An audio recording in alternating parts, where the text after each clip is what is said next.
will gladly hit the road, get up and go. If I knew that someday it will lead me back to you, that someday it will lead me back to you. Maybe all I need in darkness, she's all I see. Je n'y arrive plus. Être celle que je ne suis pas. M'aimer telle que je ne me vois pas. Je veux me décrire par des mots, libres, vrais, beaux, me hisser à hauteur de mes pas inégaux pour les rendre plus beaux. Je n'y arrive plus. Mais si j'essayais, si je pouvais, si j'osais, j'arriverais à être une femme belle, intellectuelle, forte, une femme qui écrit. Vous avez donc reconnu dans ma lecture la plume, la musicalité de celle dont le nom n'est plus à présenter dans le milieu littéraire congolais, la magistrale, la divine et la diva, Elodie Ngalaka. Sous vos applaudissements, s'il vous plaît.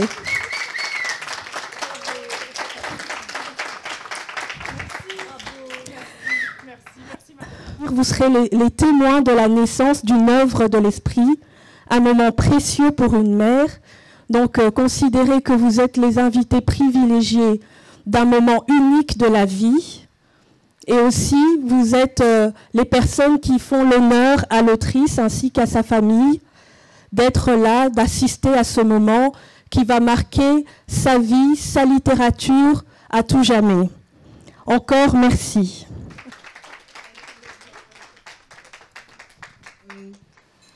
Ce livre, il touche au premier regard, à maintes égards. Tout d'abord, la couverture, qui est vive et chaleureuse. Le titre, qui est une ode à l'amour, à la vie, à la générosité, comme son auteur, bien sûr. Et puis, l'illustration. L'illustration qui aura sans doute une explication un peu plus tard, je suppose, parce qu'elle est originale. Et l'illustration, à mon avis, mais je pense que tout le monde l'a compris, est déjà le début de l'histoire. L'illustration dit déjà, augure en tout cas du combat d'une mère pour ses petits. Alors, l'illustration est en adéquation avec la quatrième de couverture. Le texte de la quatrième de couverture, je le trouve, il n'en fait pas des tonnes, mais il donne le ton. L'émotion, la sensibilité de la plume vous prend directement à la gorge et ne la lâche plus. Merci beaucoup, Elodie, pour ce très beau récit. Bravo. C'était vraiment un honneur d'accompagner maman Elodie Ngalaka dans ce chemin. Il y a eu plein d'aventures jusqu'ici. On a fait plusieurs radios et je l'ai accompagnée dans tout ça. Et ça m'a vraiment fait plaisir de l'avoir émotionnée, enthousiaste. Et ça me fait toujours chaud au cœur de voir des femmes écrivaines, noires, qui ouvrent la parole et qui veulent la partager avec d'autres personnes. C'est courageux et c'est fort. Et elle a réussi à faire tout ça dans la douceur, à partager des choses fortes de la vie, des leçons de vie aussi. Je suis contente de l'avoir épaulée dans tout ça, aussi humainement, pas seulement en tant qu'éditrice. Vous allez bien? Oui, voilà. Bon, ça va. Bonsoir, je m'appelle Yves Bassambi, je suis conseiller communal à Saint-Josse. Et lorsqu'on m'a proposé de prendre un petit mot, je trouvais que c'était vraiment important de pouvoir partager mon ressenti par rapport au travail qui a été abattu ici. Il y a un proverbe africain qui dit Un homme sans culture est comme un arbre sans fruit. Et ce fruit, c'est la transmission. C'est la transmission que vous faites à travers votre travail, pas simplement pour vous, mais avant tout pour l'avenir de nos enfants. Dans un monde qui devient de plus en plus menaçant, où les identités se déchirent, la culture a vocation justement de pouvoir nous unir. Et la culture africaine, de par notre histoire, de par notre vécu, a encore ce double travail à effectuer. Moi, lorsque je vous vois ici présent, lorsque je vois le travail qui est fait par les auteurs africains, ici en Belgique et même ailleurs, je vous dis merci.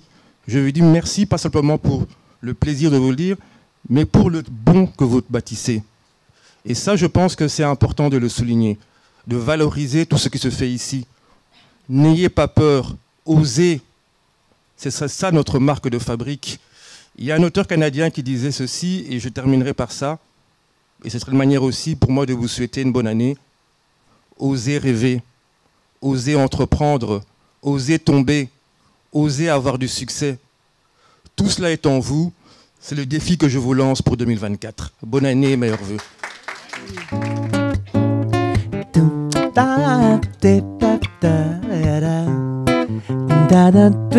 Cher Florian, cher Elias, j'ai souvent eu envie de vous écrire, mais je n'ai jamais su comment. Tout ce que j'ai envie de vous dire et que vous ne comprendrez certainement pas, j'ai l'impression qu'en l'écrivant, cela vous atteindra. Mes mots pourraient enfin arriver jusqu'à vous.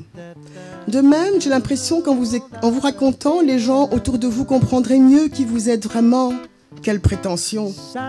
Comme si moi-même je le savais. Mais vous avez une telle richesse en vous et peu de gens s'en rendent compte. Voilà, je crois que ça dit beaucoup du livre.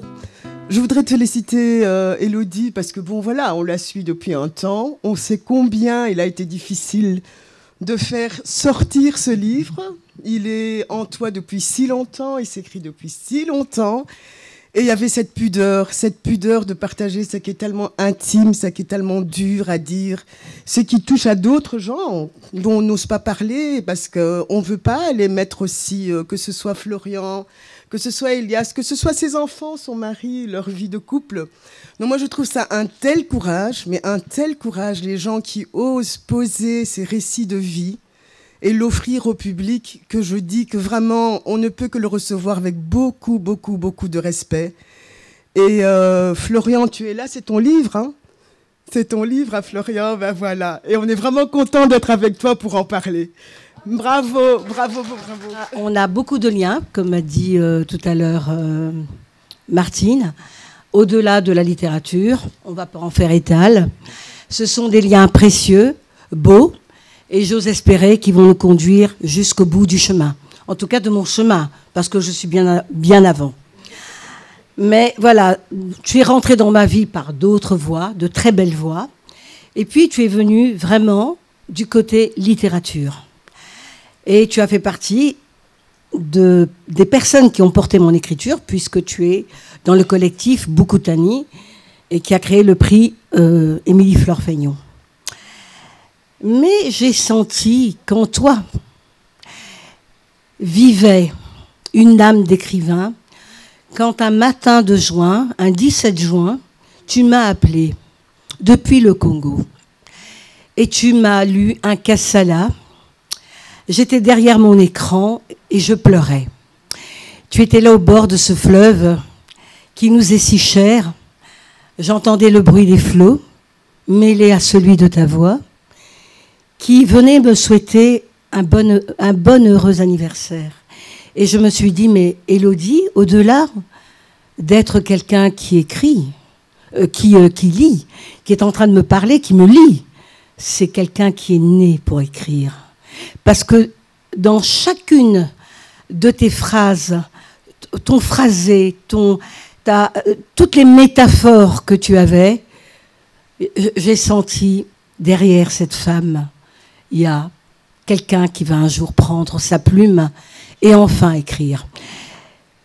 Et mon intuition a été bonne et je pense que tu as écouté cette petite voix qui depuis longtemps te chuchotait « Vas-y, la plume blanche, noircis-la ».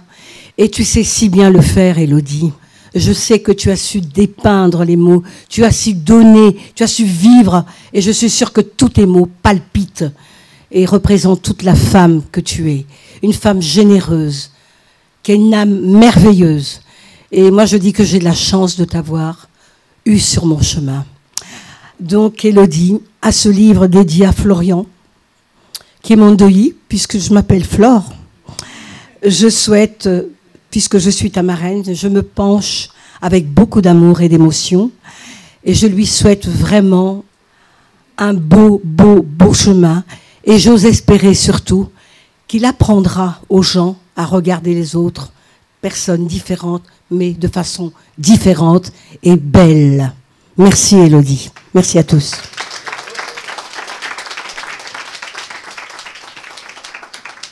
Je pensais que j'étais à court de E, comme je vous l'avais annoncé, mais là, je pourrais rajouter émerveillement. Merci beaucoup à toutes les personnes qui ont parlé. Ça a atteint nos cœurs, ça a atteint les entrailles. Et vous savez déjà, à travers ces allocutions, vous avez compris quel était le poids émotionnel de sensibilité que regorge au fait ce livre. Merci Élodie, quel plaisir de partager avec toi. Merci beaucoup. Ouais.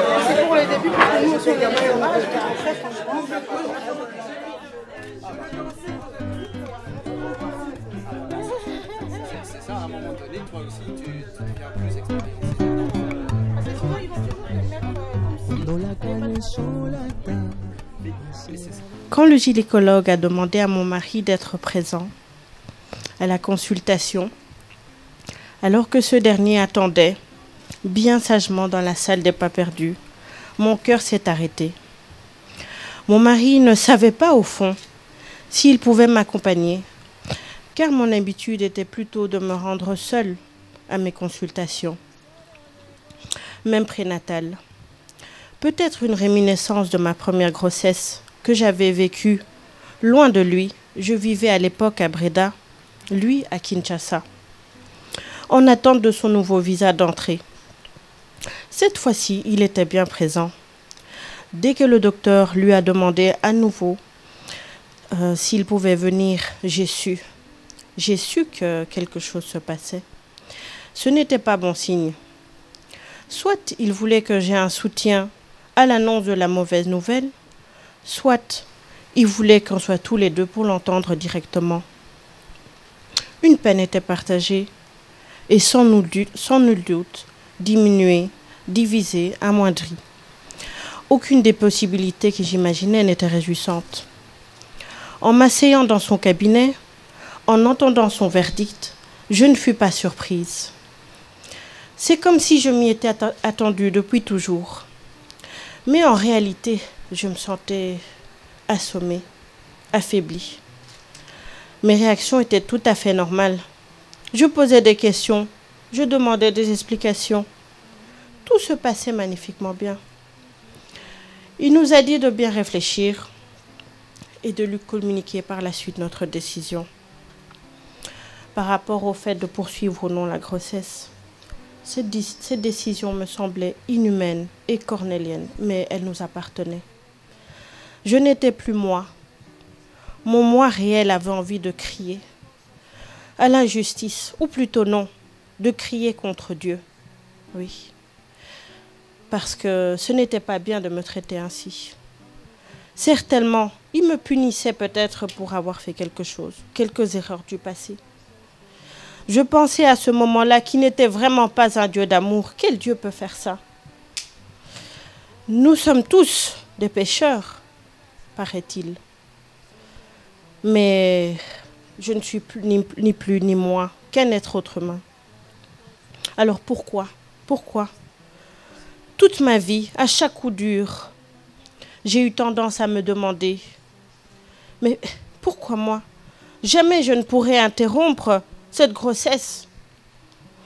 J'étais prisonnière de mon petit esprit assez fragile, en équilibre instable, en raison de mes périodes des hauts et des bas, d'euphorie et de blues, une instabilité émotionnelle compliqué. Par mon éducation assez stricte, par mes valeurs. Finalement, je l'avoue, j'ai envie de vivre une vie simple et sans complications, en restant dans les sentiers battus. Que je le veuille ou non, je mettrai cet enfant au monde. Je devrais tout faire pour l'aimer et l'aider à s'en sortir dans ce monde, dans lequel j'avais moi-même des difficultés à m'en sortir. Quelle cruauté!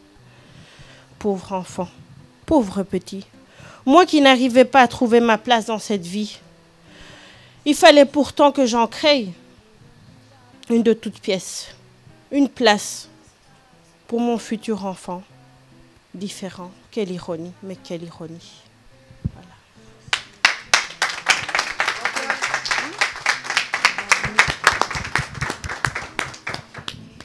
Je suis née à Kinshasa en janvier 1962 et j'espère que vous allez me souhaiter bon anniversaire parce que c'était le 22.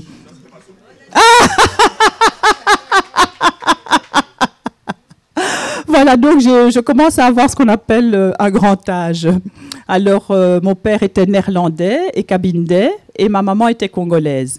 Et je réside en Belgique depuis vraiment mon plus tendre âge, depuis la maternelle.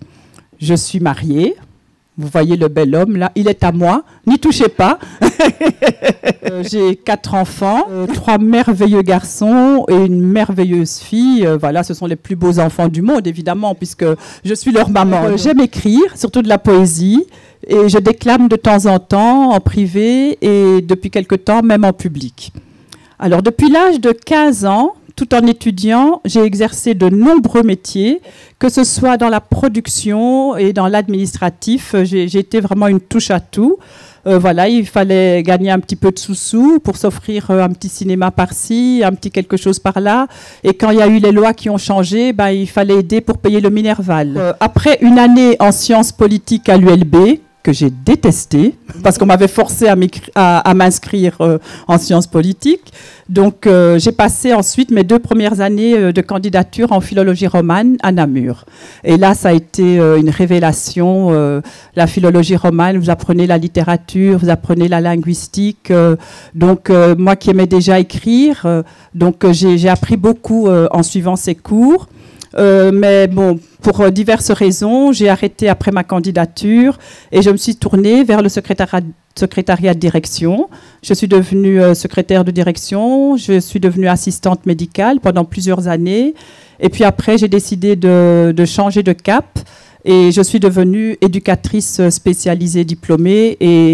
Et je dois dire que c'est ce métier-là qui m'a rendue vraiment la plus heureuse. Voilà, un métier que malheureusement j'ai dû arrêter en 2019, aussi pour diverses raisons, surtout de santé. Et voilà, ça s'est arrêté en 2019 et là je me suis demandé, mais que vais-je faire de ma vie? Tout s'arrête en 2019 et je ne savais pas encore que cette fameuse pandémie allait arriver. Donc c'était très très dur. Et puis je me suis dit, ben voilà, je vais me consacrer à ma première passion, la lecture, l'écriture. Et petit à petit, avec les 2 merveilleuses Amazones ici et d'autres personnes, nous avons créé le collectif Bokutani, vraiment dédié à la littérature congolaise, à sa valorisation.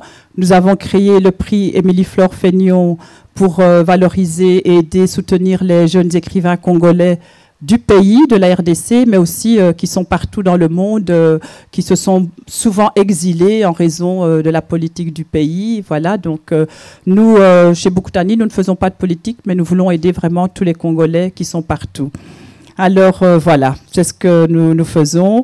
Et puis, soutenu par 2 merveilleuses femmes qui sont ici et qui ont pris la parole, Lilia Bongui et Émilie-Flore Fénion, qui, depuis le début de notre rencontre, me disaient toujours « Mais Elodie, il faut que tu publies un jour, il faut que tu publies un jour ». Et voilà, et je vais remettre les choses en ordre parce que la première personne qui m'a toujours dit ça depuis qu'il m'a connue, et il m'a connue quand j'avais 17 ans, eh bien c'est ce monsieur qui est là, l'air de rien, avec son petit chapeau. Donc depuis qu'il me connaît, Il disait que j'avais un talent d'écriture. Et je vais vous dire pour la petite histoire que quand je l'ai connu, il était encore au lycée. C'est moi qui l'aidais à faire ses devoirs de français. Et puis, j'ai écrit donc mon premier recueil de poésie en 2022. Et un an après, jour pour jour, quasi, ben voilà, il y a ce livre donc qui est venu. Voilà, ma vie entre vos parenthèses, qui devait normalement paraître avant le recueil de poésie. Mais comme Martine l'a dit tout à l'heure, comme Obdel l'a dit, ici, il y a tellement d'intimité qui était partagée que je ne savais pas si j'étais capable de le faire. Donc en 2022, je n'en étais pas capable. Là, je peux vous l'avouer, je n'en étais pas du tout capable. Et ce livre, je l'écris depuis 2009. Donc, c'est un livre que j'ai commencé en 2009. Et voilà, et chaque année, j'écrivais des petites brides de notre histoire à trois, à mon fils Florian, qui est ici présent, et à mon petit-fils Elias, qui n'est pas là. Et voilà, il m'a fallu du temps pour accepter de partager tout ça. Mais grâce à mon premier recueil, ben, voilà, j'ai appris à partager mes écrits. Et j'ai appris que quand on est... parce que maintenant, je crois que je deviens, petit à petit, je deviens une écrivaine. Et quand on devient écrivaine, ben, on a une certaine responsabilité. Il faut prendre sur soi certaines choses pour pouvoir les partager avec le public. Et après, le public, il en fait ce qu'il veut. Parce que quand vous lisez, le livre, il ne nous appartient plus. Ce que vous lisez, vous le décortiquez à votre manière. Nous, on est là dans ce genre de présentation pour vous expliquer un petit peu ce que nous, on a voulu faire. Mais vous pouvez en faire, vous devez le faire vôtre, ce livre. Ce livre, quand vous le lirez, et pour ceux qui l'ont lu et tout ça, ils doivent le faire vôtre. Il ne m'appartient plus. Voilà, c'est ce que je voulais vous présenter et vous remercier encore parce que c'est un bonheur de vous voir ici présent et c'est un bonheur de savoir que certains d'entre vous liront ce livre. Ce livre, donc, je peux ajouter que le thème principal du livre est le handicap. Bon, ici, dans le livre, c'est surtout le handicap mental. Le handicap mental et aussi le handicap physique à un autre degré, parce que je parle de deux atteintes chromosomiques, donc la trisomie 21 dont est atteint Florian et le syndrome d'Angelman qui est un handicap beaucoup plus lourd dont était atteint mon petit-fils. Mais dans ce livre, je réunis les autres handicaps aussi. Et un des handicaps qui est en face de vous, ben, c'est aussi la santé mentale. La santé mentale, on n'en parle pas beaucoup, mais la santé mentale, c'est aussi une forme de handicap. Il n'y a pas que les enfants ou les personnes différentes qui sont atteints donc, de handicap, mais aussi les personnes qui souffrent de santé mentale, quel que soit le degré.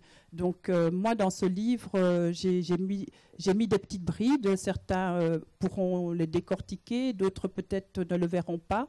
Mais je suis ici pour le dire, c'est que moi, je souffre de dépression chronique depuis des années et beaucoup de personnes ne le savent pas. Et voilà, donc c'est pour ça que j'ai eu du mal aussi à faire publier ce livre parce que je ne voulais pas dévoiler certaines choses. Mais je crois que c'est important justement de pouvoir dévoiler tout ça et que les gens sachent que même quand on est atteint de n'importe quoi au point de vue physique, au point de vue mental, au point de vue spirituel même, parce qu'on a des combats parfois spirituels en soi, eh bien on peut vivre. On peut vivre sur cette terre et on peut bien vivre, on peut être heureux.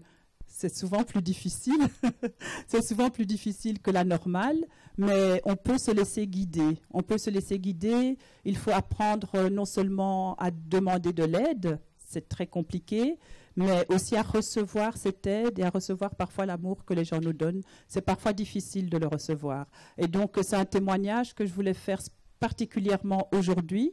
C'est un témoignage que je n'ai pas fait lors de mon premier vernissage à Kinshasa, mais c'est un témoignage que je voulais faire absolument à la sortie de ce livre-là. Donc ce livre-là parle du handicap mental et physique et parle aussi de la santé mentale. Voilà, merci beaucoup. Quand on lit un livre comme ça, c'est toujours... même nous, lecteurs, on commence avec beaucoup d'appréhension. parce qu'on sait on va être face à la nudité d'une personne qui est toujours très, très difficile. C'est difficile de se dénuder, mais c'est difficile de voir et regarder la nudité de quelqu'un. Et donc, j'ai commencé très doucement. Et en fait, très vite, mais très, très, très, très vite, ce qui me frappe, et ce qui me frappe à chaque fois, mais j'oublie, c'est combien, au fait, on parle de différent, d'être différent, de santé mentale, d'être déprimé, d'être truc. Mais au fait, moi, je crois que c'est tout simplement, nous sommes des êtres humains, avec des émotions, des luttes, des batailles. Et quand je regarde Élodie, qui me parle de trucs, je ne vais pas du tout amoindrir le fait que tu sois quelqu'un de déprimé. Je sais. Mais au fait, c'est en même temps ta force dans la vie. Tout à fait. Ce qui me frappe dans le livre quand j'ai lu, c'est que ce soit Florian, que ce soit ton petit-fils, que ce soit toi, que ce soit ta famille autour de toi. Au fait, ce qui ressort le plus, c'est la force qu'on est chacun et qu'on a chacun. Que ce soit Florian dans ce qu'il est. Il aide sa maman, il montre à sa maman que tout en vivant simplement, on peut être heureux. Et au fait, tout le monde apprend l'un de l'autre, fils de maman, maman de fils, mari, enfant. Et c'est ce que moi j'ai trouvé le plus beau, au fait. C'est ce que je trouve le plus beau, sans vouloir amoindrir les difficultés de vie qu'apporte l'handicap, parce que nos sociétés ne sont pas toujours prêtes à les recevoir, ne donnent pas les moyens pour bien le vivre. Donc c'est des luttes, c'est des batailles financières, de quotidien, de tout. Mais en même temps, la richesse du livre, quand vous le lisez, moi je dis toujours, regardez la force. Et elle a une telle force, mais une telle force, et Florian a une telle force, Guy a une telle force, les enfants, les 3 enfants, que en finalité, ça peut paraître bizarre, mais moi j'ai vu que du beau. Sans que je n'ai pas vu toutes les difficultés, mais je n'ai vu que du beau, parce qu'en fait c'est des relations humaines, c'est de l'émotion, c'est du partage, c'est se mettre ensemble, et moi vraiment, et je l'ai dit à un moment donné quand on parlait, je dis, Élodie, tu sais, tu es quelque part souvent dans des formes de dépression, mais sache que c'est parce que tu es quelqu'un qui ne prend pas la vie comme ça, comme elle vient. C'est pas une évidence. Tu te poses des questions, tu remets en question, et ça donne cette impression quelque part d'être des êtres plus déprimés que d'autres. Mais au fait, c'est des remises en question constantes, et c'est ta force. C'est vraiment ta force. Et voilà, ta famille le prouve. Hein. Je veux dire, vous avez traversé tous ensemble, sûrement avec beaucoup de mots problèmes et des moments de difficulté. J'imagine pour les autres enfants, c'est toujours difficile. Quand il y a un enfant, et dans votre cas, il y avait 2 enfants en situation de handicap dans la famille. Et je comprends quand tu demandes pardon aux autres de ne pas toujours avoir pu être là pour eux. Et c'est vrai, c'est comme ça, c'est aussi une réalité qu'eux ont à vivre, qui les font grandir beaucoup plus vite. Mais voilà, le beau est qu'il y a une force dans chaque vie, qu'il y a une force dans chaque personne, que pour moi, il n'y a pas des moins, des plus, tout simplement des êtres humains, quelle que soit la différence qu'ils sont. Pour moi, c'est tout simplement des êtres humains. Parce que qui de nous peut prétendre être complètement sain d'esprit et avoir une vie où il n'y a rien qui, quelque part, est cassé et déformé en lui. Je crois qu'il n'y a aucun être humain qui peut dire ça. Voilà, bravo en tout cas, bravo à cette famille merveilleuse. Merci. Finalement, tu l'as fait. Il est sorti. Qu'est-ce que ça te fait? Qu'est-ce que ça te rapporte? Ou quels sont les regrets? Des regrets, j'en ai aucun. Aucun, okay. Non, là vraiment, je n'ai aucun regret. Alors, ce que ça me rapporte, je dirais déjà financièrement, rien. Mais dans ma vie, ça me rapporte énormément. Ça me rapporte énormément de savoir que le livre, maintenant, que cette histoire fait son petit bout de chemin. Et puis, comme tu l'as lu tout à l'heure, la lettre que j'ai écrite à Florian et à Elias, donc j'ai l'impression que, voilà, je voulais accomplir quelque chose pour eux et je l'ai fait. Parce qu'au tout début, c'est vraiment ce que je voulais. J'étais là j'avais arrêté donc ma vie professionnelle pendant quelques années. Je me suis battue d'abord, hein, je dois le dire. Je me suis beaucoup battue parce que je ne voulais pas laisser ma vie professionnelle. Je voulais faire les deux. m'occuper de toute ma famille et travailler en même temps, parce que depuis que je suis toute jeune, je vous ai dit, j'ai commencé à 15 ans, j'ai toujours aimé travailler.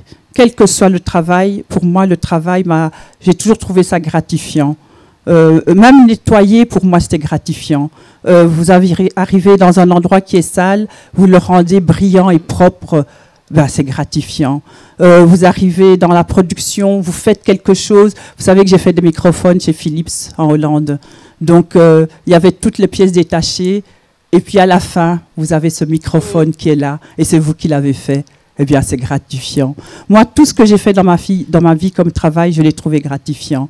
Et là, pour ce livre, donc, ce que je voulais, au départ, je m'étais dit, oh, mes deux enfants, là, ils ont des problèmes pour s'exprimer, pour communiquer.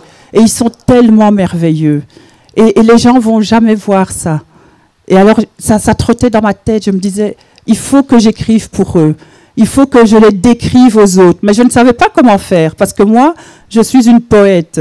Je suis inspirée comme ça depuis longtemps. Ah, j'ai des mots comme ça. Ça arrive la nuit parfois. Je chante dans ma tête. Et puis hop, je prends vite quelque chose pour écrire et j'écris, voilà, et hop, il y a un poème qui est né. Donc toute ma vie, ça a toujours été comme ça. La poésie, elle vient, elle va, ça a toujours été comme ça. Et là, je me disais, il faut que j'écrive, mais pas de la poésie.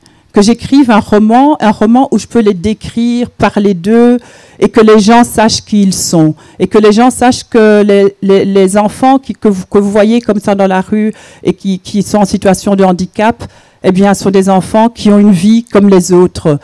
Donc, ils vivent aussi. Ils ont leur vie et on peut parler d'eux. Ils ne savent pas parler, mais on peut parler d'eux et expliquer aux autres toutes les choses merveilleuses qu'ils font. Moi, mon fils, quand il va quelque part, après, il peut y aller les yeux fermés.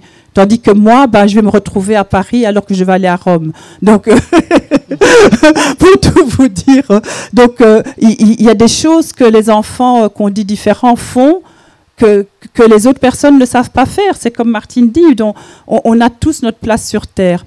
Et au départ, j'ai vraiment voulu faire ce livre-là pour eux deux. Je ne savais pas comment. Et puis un jour, j'ai lu un livre, donc, Où va-t-on papa ? Où l'auteur parle de ses enfants qui sont lourdement, mais vraiment lourdement handicapés. Et j'ai lu ce livre, et ce livre m'a bouleversée. Mais ce livre m'a bouleversée, mais il m'a aussi assommée. Parce que le livre est assez, vous savez comme on dit, la lecture sombre, noire, et voilà. Glauque, ça vous brise, il m'a brisé le cœur, mais d'une façon négative, en fait. Et je ne savais pas pourquoi. Et en fait, après, j'en ai tiré du positif. Mais je me suis dit, mais pourquoi est-ce que ce livre, je l'ai vu d'abord d'une façon négative? Mais non, l'auteur raconte sa vie avec ses deux enfants telle qu'elle est. Et cette vie n'était pas facile. Et il a montré aux autres que cette vie n'était pas facile. Et c'est vrai que moi, je me suis dit, waouh, eh bien, quelle chance j'ai avec mes deux handicapés. Là, lui, avec ses deux handicapés, waouh, c'est pas une vie facile, hein. Je dis, moi, je suis au sommet, finalement. Nous, si on peut paraphraser comme ça. Mais non, j'ai dit en tout cas, après, j'ai reconnu toute la force de ce livre, Où va-t-on papa ? Et c'est un livre que je recommande vraiment à lire, parce qu'il y a toutes sortes de handicaps. Et quand j'ai lu ce livre, bien voilà, ça m'a délivrée. J'ai su maintenant comment je pouvais faire pour parler de Florian et d'Elias. Et c'est comme ça que ce livre est né, mais ça n'a pas été facile. C'est pour ça que ça a pris plusieurs années. Tout à l'heure, j'ai évoqué l'illustration. Ah oui. J'aurais bien voulu avoir une explication parce qu'il doit en avoir une certainement, non? Alors oui, je vais rendre à César ce qui est à César. Cette superbe illustration n'est pas de mon idée. Au départ, avec le graphiste, qui est de Mabiki aussi, j'étais à Kinshasa. Et on a profité, en fait, que j'étais là pour le prix Émilie-Flore Fénion, la cérémonie. Il m'a dit, bon, maman Elodie, le livre, quand il va sortir, il faut penser à la couverture. Enfin, on va faire des photos. Et bon, c'est lui qui avait lu mon livre chez Mabiki en premier. Et qui m'avait dit, non, cette histoire, il faut qu'on la publie, je vais voir avec mon équipe, etc. Et puis, après, il m'a dit, bon, cette histoire, comme elle met les enfants en avant, ce serait bien que la couverture soit personnelle, que les gens soient accrochés directement en voyant la photo des enfants avec toi. Et on en était resté là. Et puis un jour, il m'envoie un mail et il me dit « Maman Élodie, bon, avec l'illustrateur, on a parlé, tout ça, les photos là, non. Non, ça ne met pas le livre en valeur. Et l'illustrateur, on a parlé tous les deux et on a pensé à quelque chose. Et il me dit, mais tu peux, si tu n'es pas d'accord, ben, tu changes, etc. Mais on trouve que cette couverture-là, c'est le livre, c'est toi. Quand on voit, on pense à toi, etc. Mais tu peux faire tous les changements que tu veux. Et je vois cette maquette. Je vois cette maquette, je vois cette poule avec ses deux petits. Et je vois ça. Et je fais « Waouh !» Je dis « Mais qu'est-ce que c'est que cette illustration ?» Je dis « Elle n'est pas du tout dans les normes. » Je dis « Je m'y attendais pas du tout. » Je me dis « Waouh !» Je dis et petit à petit, plus je la regardais, et j'étais imprégnée de cette mère poule. Je me suis dit, et puis des deux petits, et en fait, c'est comme ça que c'est né. C'est comme ça que c'est né, et j'ai dit aucun changement. Aucun changement, c'est la maquette originale qu'on m'a proposée et qui est le livre, qui illustre magnifiquement bien le livre. Ce qui prouve qu'il avait très très bien compris en lisant le livre ce qu'il fallait. D'abord, merci de nous avoir tous ici, c'est vraiment chouette. Oui, merci. Et bravo. Merci. Ouais, est-ce que je peux dire que tu es mon filleul? Non. Non. Je vous connais pas, j'ai vu de la lumière, je suis rentré. Mais c'est vraiment chouette. C'est vraiment chouette. Merci, merci. Voilà, j'attends la question. Tu as parlé de dépression chronique. Et quand on a parlé, tu as parlé aussi de l'importance de pouvoir se laisser guider. Et je voulais savoir justement ce que tu voulais dire par là. Comment se faire guider, à quoi il faut être attentif peut-être quand on est perdu là-dedans. Et quels ont été pour toi les guides qui t'ont été? Alors, tout au long de ma longue vie, comme je vous ai dit, tout au long de ma longue vie, c'est des choses différentes qui m'ont guidée lors de mes dépressions. Disons qu'avant, quand je n'avais pas mes enfants et que je vivais des périodes de dépression aiguë, il y avait mon mari, même quand il n'était pas près de moi. Je pensais à lui, j'essayais de lutter, j'essayais de me relever. Parfois, je n'y arrivais pas, alors j'allais voir l'un ou l'autre thérapeute pour m'aider. Et même quand on va voir un thérapeute, tous les thérapeutes, même s'ils sont bons, peuvent ne pas vous convenir. Donc, quand vous allez voir un thérapeute, faut pas sortir de là en vous disant « Ouais, mais qu'est-ce qu'il raconte celui-là, qu'est-ce qu'il est mauvais, etc. » Oui, il est peut-être pas bon pour vous. Il y a peut-être quelqu'un d'autre qui attend quelque part et qui pourra vous aider. Et donc, moi, c'est ce que j'ai fait tout au long de ma vie. Parfois, j'allais voir des personnes. Certaines personnes m'aidaient, d'autres pas. Et puis, quand je disais vous laissez guider aussi par les gens qui vous entourent.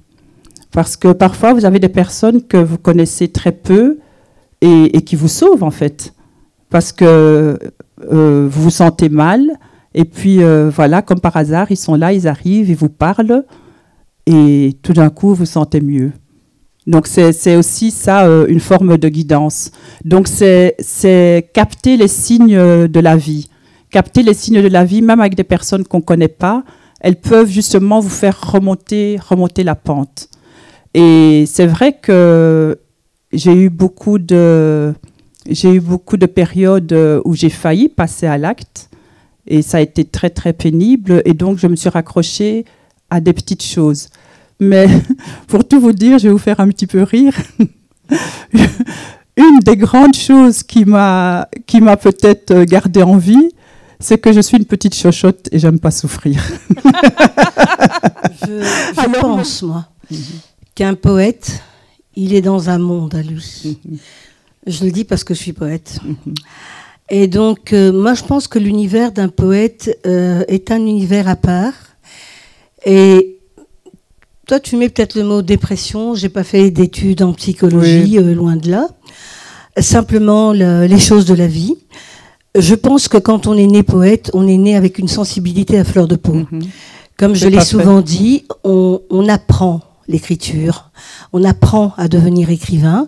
Il y a des écoles qui existent pour, mais il n'y a pas d'école de poésie. Pourquoi ? Parce que le poète, il a son univers. Et son univers, il est à lui et on pense qu'il est différent. On revient sur le mot différence. Différent, oui. Il a une hypersensibilité. Et moi, je pense que ce que toi, tu appelles dépression, on l'a trouvé chez Rimbaud, on l'a trouvé chez Verlaine, pour ne citer que, parce que ce sont des gens qui ont une sensibilité à fleur de peau, qu'on comprend toujours pas, qui entendent des choses. Quand tu parles de musicalité, quand tu écris, c'est vrai que quand tu écris un livre, tu as la trame de ton livre, tu pars avec ton histoire. Tu dis voilà, tu as comme dans une rédaction l'introduction, le développement et la conclusion. Mais la poésie, c'est quelque chose qui t'habite. Donc tu te lèves parce que tu es habité par cette sensibilité qui fait partie de ton univers, Élodie. Et je pense que moi, j'appellerais pas ça de la dépression, mais une hypersensibilité. Tu sens les choses, elles sont à fleur de peau chez toi. Merci. Et c'est ça qui fait aussi la force de ton écriture. Merci Marraine, merci. En fait, le mot dépression chronique, c'est un mot qui est utilisé, c'est surtout parce que la grande majorité des gens connaissent ce mot-là et ne connaissent pas bien le reste. Alors, ils peuvent imaginer, quand vous dites ce mot-là, ils peuvent imaginer. Et le reste, pour eux, c'est encore un peu flou. Merci de m'avoir aussi mis dans l'équipe, de m'avoir donné cette confiance à chaque fois. Merci. Ça me dépasse. Ma question, en fait, c'est est-ce que tu ne penses pas que, à force d'avoir été un pilier pour beaucoup dans la famille, ça t'a mis un peu... comment dire, ça t'a pris beaucoup d'énergie et que maintenant il est temps de vivre pour toi? C'est ça ma question. Merci Abdel. Oui, effectivement, merci le Covid, merci la pandémie, parce que ça a permis que j'arrête ma vie professionnelle, parce que c'est vrai que tout mettre ensemble était quand même très très lourd. Et de ce fait-là, maintenant, c'est plus léger, malgré que je suis quand même débordée. Je suis débordée, mais c'est une autre vie. Et c'est vrai que je pense plus à moi et je me force à plus penser à moi. Et le premier, c'est mon mari qui me dit toujours « Mais arrête !» Pense à toi, repose-toi, ne fais pas ceci, ne fais pas cela. Donc, j'essaye d'écouter aussi les autres pour plus penser à moi. Et d'ailleurs, c'est pour ça que j'ai été me faire maquiller. Et tu es divinement belle ce soir, Élodie. Oui. Avant de te connaître, parce que ton fils est avec moi dans mon hébergement, si j'avais lu ce livre, et avant de te connaître, je n'aurais pas vu, parce que moi-même, je suis porteur de handicap, et je le répéterai encore, il faut s'ouvrir à l'handicap. Il ne faut pas se rester fermé à l'handicap. Et Florian est mes bras et mes jambes pour ce que je ne sais pas faire. Florian vit quotidiennement avec moi tous les jours. Et de voir son papa qui vient le chercher le mercredi pour aller à la boxe et qui vient prendre parfois le café à la maison, ça me fait plaisir de passer un moment avec lui pour voir comment son quotidien est, juste pour avoir un petit aperçu de votre quotidien. Oh, merci Yo, merci. Florian, tu as quelque chose à donner à quelqu'un, je crois. À maman ou... Tu veux donner quelque chose? Tu veux parler? Oui, Florian veut parler. Je veux dire à maman, je veux l'exercice. Ma famille, parce que maman, je rentre de Tigas, je rentre dans la table, mais demain, on ne rentre pas, tu attends, je maman, tu monteras toi aussi. Je rentre ici. Merci Florian, merci.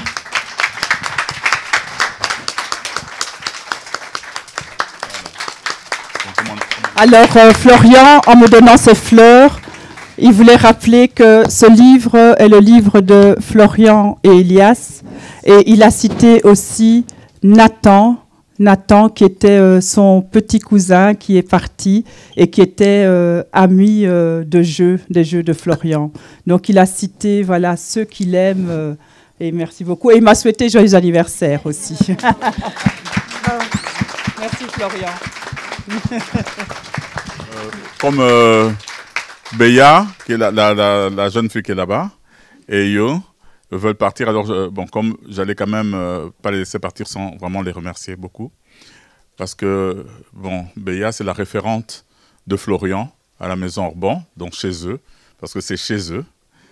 Et voilà. Et Yo, je te remercie vraiment beaucoup d'être venu. Quand tu m'as dit que tu allais venir, j'étais... Tu es mon pote, hein? Tu connais, hein? Voilà. Voilà. On ne s'oublie pas, hein? Voilà. Donc, je voulais quand même que vous applaudissiez très fort Florian et Yo. Béa. Merci beaucoup.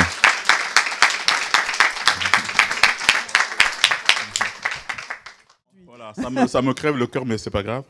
Alors, j'ai été chercher de l'eau du fleuve qui coule à côté d'une ville et qui s'appelle Mwanda. C'est une ville au Bas-Congo. Donc, j'ai mis de l'eau ici, c'est du fleuve de chez nous. Voilà. Wow. Le Congo. Du Bas-Congo. De Mwanda, voilà, de chez toi. Voilà. Donc, c'est avec ça que je veux faire le baptême. C'est pas beau, ça? Voilà, magnifique. On applaudit.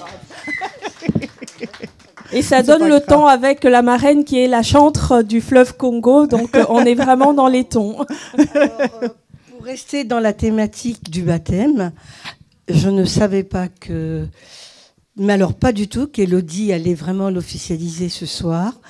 Moi, j'avais emmené quelque chose qui symbolise le baptême. Et je pense que... Voilà, c'est... Tu peux le donner maintenant déjà? Il faut m'aider parce que... Oui, parce que... Tu le... Attention, parce que ça se casse. Ça se casse. On peut sortir un petit peu pour regarder? Oui. Ah, oh! Alors, oui, wow. tu as compris. Waouh! Doucement, il faut m'aider parce que je... Oui. Voilà. Attends, ça j'enlève. Oui. Voilà. En fait, c'est un photophore. Donc la lumière. La lumière. Waouh. Voilà, que la lumière l'accompagne. Voilà. Beaucoup de chance à ce livre qui est... Enfin, je ne l'ai pas lu, mais merci. Rien que les... Oui, je sais que tu le liras. C'est poignant et merci. Je sais que ça va être un moment très, très... Merci beaucoup. Je vais le déposer ici. On applaudit ce voilà, moment fort entre la marraine et sa filleule. Voilà. Je suis très heureux voilà. qu'elle ait dit que la lumière t'accompagne parce que je cherchais le mot pour le livre. Merci beaucoup. Je ne trouvais pas. Donc la lumière accompagne le livre. Ah, le bail. Voilà. Donc on baptise. Jeg var men litterære Peter nu. Ja. Niet vergeten. Tu zijn verantwoordelijkheid. Voilà, alors on baptise le livre. Hein, oui. Voilà, on baptise le livre. Voilà. Que vraiment qu'il soit... Pardon? Oui, il faut verser. Moi, je lui ai dit qu'il fallait verser. Moi, nous, on voulait verser, mais comme... lui et sa fille, hein. Voilà, non, pas lui et sa fille. Mais quand on a des grands-enfants, maintenant, on écoute les grands-enfants et nous, on se fait petit. On dit, papa, ne verse pas l'eau dedans. Hein. Je dis, oui, chérie, ça, c'est ma fille. Hein. Mais qu'est-ce que tu veux que je fasse? Ben, tu prends un peu comme ça et tu fais comme ça. Hein. Allez, verse un peu. Verse un peu. Désolé, Lorina. Comme au pays. On va faire comme au pays, voilà. Voilà. Allez. Il est une longue vie. Longue vie. Longue vie. Encore des applaudissements. Bravo. Voilà, je suis très heureuse voilà, de ce baptême. Le livre est baptisé. C'est le vernissage. Il va continuer son chemin. Voilà. Voilà. Alors on dit baptême, mais bon, c'est le vernissage, le baptême. Il y a ce soir pas vraiment. Pour moi, ça pourrait y avoir une connotation religieuse, mais non, pour moi, ça a une connotation universelle. Parce que, voilà, littéraire, on est là, on est tous réunis pour ce petit bébé, voilà, et voilà. J'ai envie que vous le preniez aussi dans vos bras. Ah, merci. Lux fiat, ça c'est pour vous montrer que j'ai fait du latin. Que la lumière fuse. Lux fiat. Que la lumière soit. Merci beaucoup, marraine. Dankjewel, Peter. Merci. L'attente. Comme dans la nouvelle d'Anna Gavalda, je voudrais que quelqu'un l'attende quelque part. Pour moi, il est le plus beau. Je sais que ce n'est pas vrai. Mais grâce à Dieu, il est vraiment beau, je vous le jure. Il est loin d'être laid. Il a ce petit sourire. Il a de beaux yeux qui brillent. Il a la sagesse du baobab. Il a ce tendre je ne sais quoi qui, même s'il est différent, nous montre qu'il n'est pas autre d'être autrement. Il sait à peine écrire son nom, répondre souvent par un hochement de tête pour dire son oui, pour nous dire non. Il se moque de ne pas comprendre vos jeux. Il s'esclaffe. Je sais qu'il est heureux. Sur terre, pour lui, tout est merveille. Moi, c'est son cœur qui m'émerveille. Car jamais il ne veut faire du mal. Il veut juste, comme tout enfant, entrer dans le groupe, se sentir normal, se sentir grand. Je voudrais tant qu'un jour, quelqu'un l'attende quelque part, rien que pour lui, et qu'il puisse voir dans son regard aucune différence, aucune complaisance, juste de la tendresse avec un rien de maladresse. Quelqu'un qui l'attende sans qu'il s'y attende, juste quelqu'un, pas forcément comme lui, pas forcément comme nous, quelqu'un pour lui offrir en cadeau son sourire le plus beau, une main tendue vers un jour nouveau. Ce quelqu'un, ce quelque part, existe-t-il? Il ne le sait pas, il l'espère, car lui aussi dans sa tête, dans son corps, quelque part, mais sans le savoir, il voudrait tant que quelqu'un l'attende quelque part.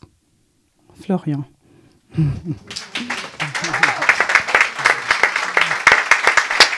content?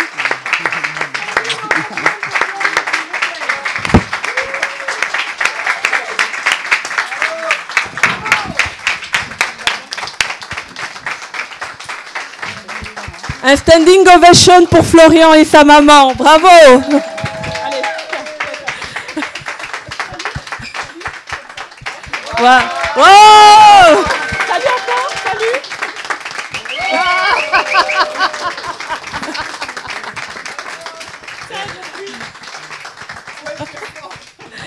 On donne la parole au papa de Florian, l'époux d'Elodie Ngalaka, papa Guy Chibassou.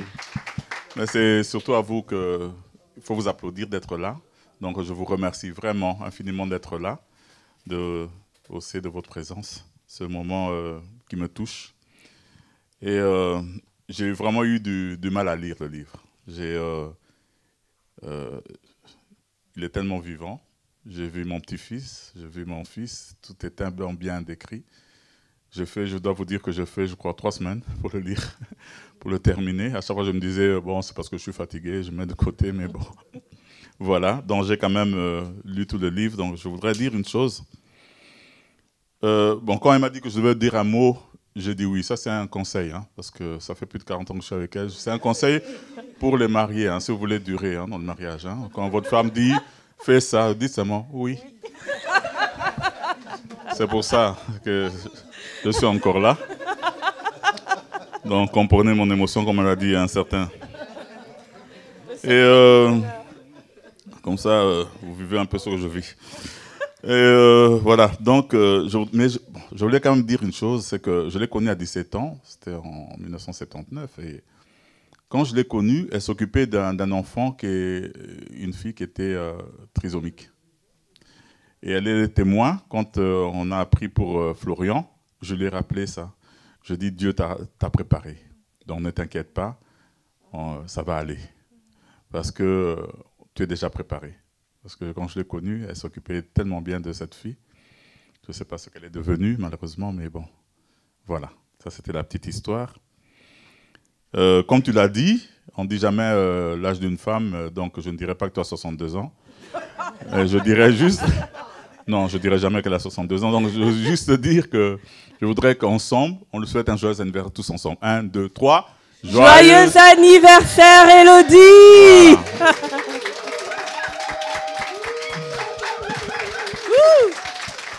Voilà. Donc, j'ai promis d'être court. Donc, pour terminer, je voudrais juste dire, Élie, je suis très, très fier de toi. Ça a été un long combat. J'étais celui qui te disait écris, écris, et tu me disais oui, oui, pour me dire arrête de parler. Mais bon, voilà. Merci. Oh. Merci à tous. Merci beaucoup, Papa Guy. Je remercie les organisateurs et les organisatrices de m'avoir invité. Ça a vraiment été des très beaux moments qu'on a passés, très émouvants, parce que l'autrice se livre, elle parle de son intimité, de sa vie, de ce qu'est d'avoir des enfants qui sont porteurs d'un handicap et toute la difficulté et le plaisir aussi, parce qu'il n'y a pas que ça, heureusement. Je remercie aussi la manière dont l'événement s'est passé. Je pense que ça a été important de mettre en avant aussi tout ce que les auteurs africains ou d'origine africaine apportent ici à la littérature. La culture, c'est les ponts.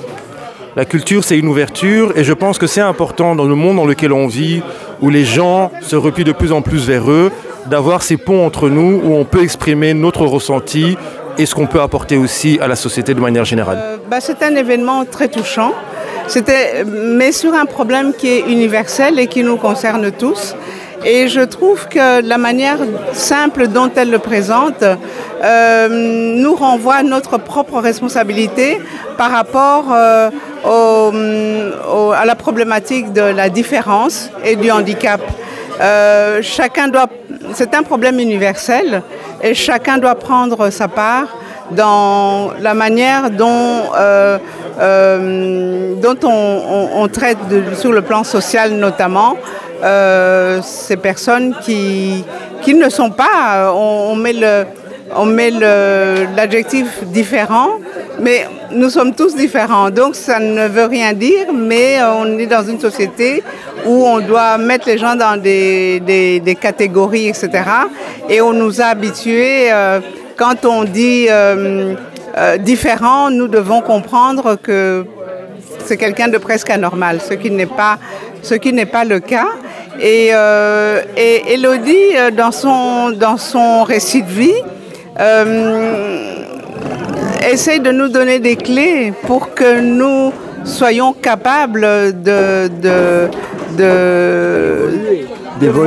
d'évoluer et d'appréhender ces personnes que l'on dit différentes d'une manière beaucoup plus noble, c'est-à-dire de les respecter et de se rendre compte qu'elles sont tout à fait partie de la société au même titre que n'importe qui d'autre, et que le regard sur ces personnes doit changer, et pour qu'il change, il faut qu'on les inclue dans notre vie de tous les jours.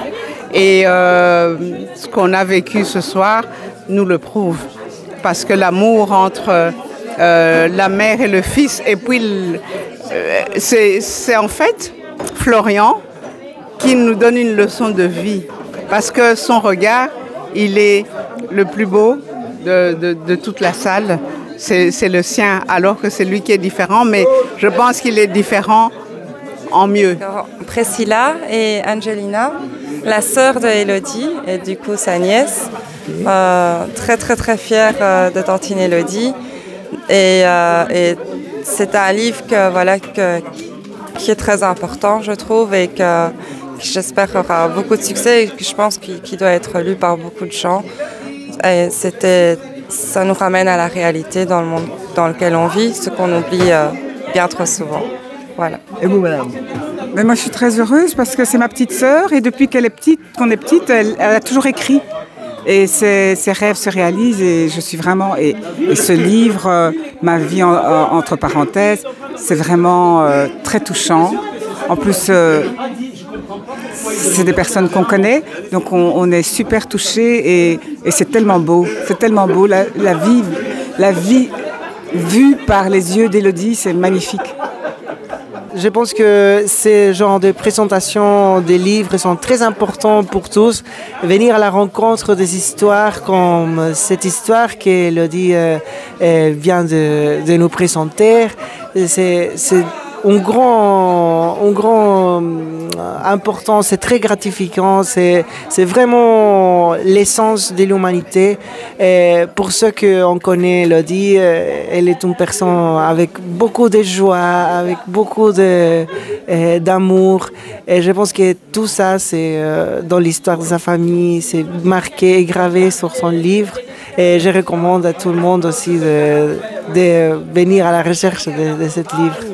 Je trouve que c'est un événement magique, un événement plein d'humanisme en fait, parce que le sujet abordé par l'autrice, Madame Élodie Ngakala, est un sujet sensible qu'elle a abordé. Elle s'est mise à nu, mais en fait, je sentais dans le public l'émotion, elle était là, elle était palpable, on pouvait la couper au couteau, tellement elle était palpable.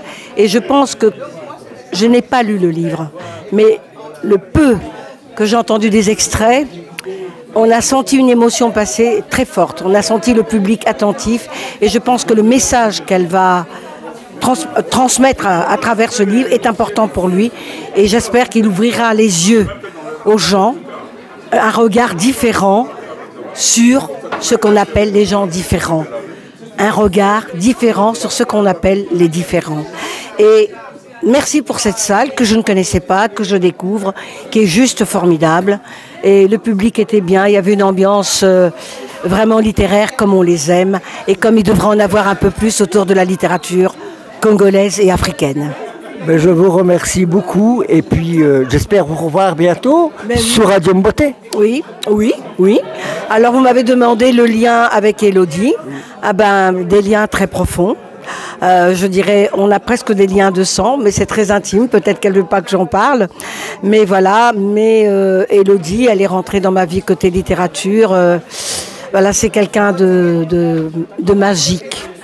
Élodie est quelqu'un de merveilleux et c'est une très belle âme. Et pour déjà vivre ce qu'elle vit et le porter avec autant de bonheur quelque part, c'est quelle belle leçon d'humanisme et d'amour. Donc voilà, moi je suis Virginie Chibassou, donc ça dit déjà tout. Je suis la petite sœur de son mari, de Élodie Ngalaka. C'était vraiment très bien, l'ambiance était très cosy, on se sentait chez soi. On a senti aussi qu'elle s'est beaucoup dévoilée et ça m'a permis aussi de comprendre certaines facettes de ma belle-sœur que je ne connaissais pas ou que j'avais devinées. Et je trouve vraiment que l'événement était magnifique et voilà, et les gens étaient de tout cœur là. Et c'est tellement important. Je vais très bien, je suis sur un nuage, donc ça veut déjà tout dire. C'est cet événement que j'ai organisé avec l'aide de Mabiki et de mon groupe de Bokutani et avec Radio Mboté. Franchement, c'est chapeau. J'aurais pas pu le faire toute seule. Donc chapeau à vous tous qui étiez avec moi, derrière moi. Et le public a été tellement chaleureux. Je ne m'y attendais pas. Je voulais quelque chose un peu à mon image et je crois que ça a été au-dessus de ce que j'imaginais. Donc je suis vraiment très très heureuse. Merci beaucoup. À bientôt. Matondo Mingi, à bientôt.